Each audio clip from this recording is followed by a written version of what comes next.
Monsoon season में boards और दीगर खतरनाक इश्तिहारी मवाद को हटाने के हवाले से एडमिनिस्ट्रेटर बल्दिया शर्की रहमतुल्लाह शेख और डायरेक्टर एडवर्टाइजमेंट हम्माद खान की सदारत में सिंध आउटडोर एडवर्टाइजिंग एसोसिएशन के वफ्द के साथ इजलास मुनक्किद हुआ, जिसमें सिंध आउटडोर एडवर्टाइजिंग एसोसिएशन के वफ्द को वाज़ेह तौर पर कहा गया कि वो फौरी तौर पर ऐसे इश्तिहारी मवाद को हटा ले जिससे इंसानी जान या माल का खतरा लाक है।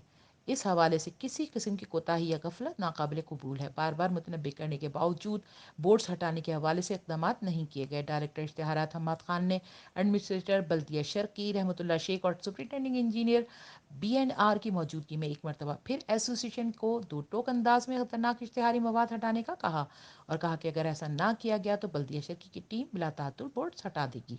सिंध आउटडोर एसोसिएशन के सदर मशहूद मर्चेंट ने इस मौके पर यकीन दहानी करवाई कि तूफ़ानी बरसात की पेशगोई के तहत और शहरियों की जान और माल के तहफ़्फ़ुज़ को यकीनी बनाने के लिए बल्दिया शर्की के साथ ताउन करेगी और ऐसे तमाम इश्तिहारी मवाद को फ़ौरी तौर हटा दिया जाएगा जो कि शहरियों की जान और माल और नुकसान का मौजब बन सकते हैं।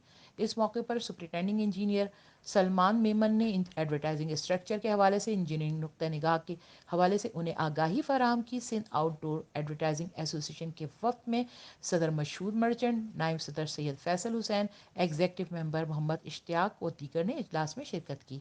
HQ news, Karachi.